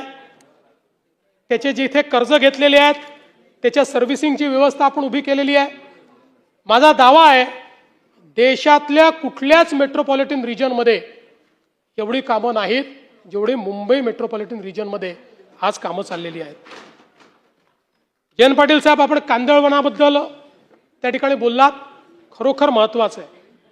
कांदळवन आहे तर मुंबई वाचेल, किनारपट्टी वाचेल. आणि म्हणून मला सांगताना आनंद वाटतो, कारण हे खरं आहे, आपल्याला कोस्टल रोड करता कांदळवन कापावं लागलं, नॉर्थ कोस्टल रोड करता कापावं लागलं, पण सातत्याने केवळ कंपेन्सेटरी नाही तर ॲडिशनल कांदळवन आपण लावण्याचं या ठिकाणी साधारण गेल्या 10 वर्षात सातत्याने प्रयत्न केला आहे. आणि म्हणून ते कमी नाही झालं. 2021 साली आता आपल्याकडे जे डेटा आहे हा केंद्र सरकारचा डेटा आहे, 302.70 चौरस मीटर होतं, ते 315.9 चौरस मीटर म्हणजे 12.39 चौरस किलोमीटर, मीटर नाही 12.39 चौरस किलोमीटर एवढी कांदळवनात वाढ झालेली आहे. कांदळवन कुठेही कमी झालेलं नाही. आणि म्हणून मला या निमित्ताने एवढंच सांगायचं आहे की खरं म्हणजे प्रश्न अनेक उपस्थित या ठिकाणी झाले. अमित साटम यांनी फनेल झोनचा प्रश्न उपस्थित केला. अमितजी, त्यात आपण अंतिम टप्प्यामध्ये आहोत. आशिषजी, आता या संदर्भात अंतिम टप्प्यामध्ये आहोत. त्यातलं माझी एक बैठक झाली, आता तुमच्यासोबत एक बैठक घ्यायची आहे. ती बैठक झाली की या फनेल झोनचा जो प्रश्न आहे तो आपण त्या ठिकाणी निश्चितपणे मार्गी लावू. सुनील प्रभू साहेबांनी PTS आणि PAP याच्यामध्ये, प्रभू साहेब तुम्ही PTS आणि PAPचे रूपांतर करून पर्यायी घरांचा मुद्दा मांडला. आपल्याला माहिती आहे की आता एकूण चटे क्षेत्र निर्देशांकापैकी 50% PTC सदनिका आणि PAP सदनिका म्हणून परिवर्तित करण्याचे निर्देश ऑलरेडी आपण दिलेले आहेत. त्यामुळे तुमचा प्रश्न त्या ठिकाणी सुटतो. अतुल भातखळकरांनी देखील काही मुद्दे मांडले. अकोमोडेशन रिझर्वेशन अंतर्गत हा तो करणार आहे आपण, ठीक आहे. 0.5 अतिरिक्त FSI, तर निश्चितपणे अतुलजी याच्यामुळे आपल्याला जे काही अकोमोडेशन रिझर्वेशनमुळे वेगवेगळ्या एम्युनिटीज तयार करून मिळणार आहेत त्याचा विचार करता आपली मागणी आहे की 2 वर्षाकरता याला एक्सटेंड करण्यात यावं. याचा जरूर पॉझिटिव्ह विचार करण्यात येईल आणि याला एक्सटेन्शन जे आहे ते देण्यात येईल. त्याचनंतर अजून अमीन पटेल साहेबांनी काही विषय मांडले होते. ट्रान्सपोर्ट सिस्टीम एकमेकाला जोडण्याच्या संदर्भात ते आपण करतो. सिंगल तिकीटवर आपण ते आणलेलं आहे. श्रीमती सना मलिक यांनी चिता कॅम्प ते कोळीवाडा कनेक्टिव्हिटीचा एक विषय मांडलेला होता. तर त्या संदर्भात मेट्रो 2B या मार्गिकेच्या मंडाले ते चिता कॅम्प विस्तारीकरणाचा DPR त्याला शासनाने मान्यता दिलेली आहे आणि चिता कॅम्प ते कोळीवाडा हा DPR तयार झालेला आहे. त्यामुळे ही मागणी निश्चितपणे त्या ठिकाणी आपण मान्य करणार आहोत. अनेक सदस्यांनी रस्त्यांच्याबद्दल मी ऑलरेडी सांगितलेलं आहे. अजून ज्या गोष्टी मी बोललो नाही त्यातल्या मुरजीभाईंनी काही रुग्णालयाच्या संदर्भात ते मी बोललेलो आहे. त्यामुळे जवळपास सगळ्या गोष्टींचं उत्तर देण्याचा मी प्रयत्न केला आहे. काही गोष्टी राहिल्या असतील तर त्याची उत्तरं जी आहेत ही आपण निश्चितपणे या ठिकाणी देण्याचा प्रयत्न करू. मला या निमित्ताने एवढंच सांगायचं आहे की मुंबई आणि MMR रिजन हे महाराष्ट्राच्या विकासाचं ग्रोथ इंजिन आहे. आपण साधारणपणे आपल्याकडे ITचं जे रेव्होल्युशन झालं हे रेव्होल्युशन आपण बंगलोर आणि हैदराबादची हारलो म्हणजे हारलो नाही पण त्याच्यापेक्षा मागे पडलो. याचं एकमेव कारण होतं इन्फ्रास्ट्रक्चर डेफिसिट.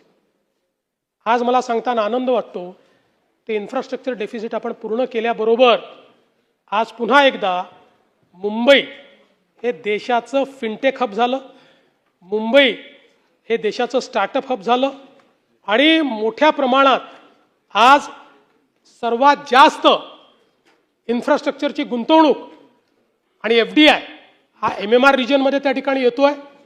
अनप्रेसिडेंटेड अशा प्रकारची ग्रोथ या ठिकाणी होते. यातनं सर्वात जास्त रोजगाराची निर्मिती होणार आहे. भविष्यातली जी काही महाराष्ट्राची वाटचाल आहे यामध्ये रोजगार निर्मिती करता एक इंजिन म्हणून आपण मुंबईचा वापर करतो. पण केवळ मुंबईपुरतं नाही तर आता पुणे असेल, छत्रपती संभाजीनगर असेल, नागपूर असेल, अगदी गडचिरोलीपर्यंत हे ग्रोथ इंजिन आपण त्या ठिकाणी नेलेलं आहे. त्यामुळे मला विश्वास आहे की निश्चितपणे ज्या काही आपल्या अपेक्षा आहेत त्या अपेक्षा आपण पूर्ण करू. मी या निमित्ताने एवढंच सांगतो की हे जे सरकार आहे, या सरकारला विकासामध्ये रुची आहे. या सरकारला सर्वसामान्य माणसाला घर मिळालं पाहिजे, हा आमचा प्रयत्न आहे. त्यामुळे कोणी किती टीका केली, आम्ही टीकेला उत्तर देऊ, टीका ऐकून घेऊ, पण आमच्या कामावर त्याचा परिणाम आम्ही होऊ देत नाही. आमचं काम हे सुरूच राहील. आणि म्हणून जाता जाता एवढंच सांगतो, मंजिल मिल ही जाएगी, भटकते हुए ही सही. मंजिल मिल ही जाएगी, भटकते हुए ही सही. अरे गुमराह तो वो है जो घर से निकले ही नहीं.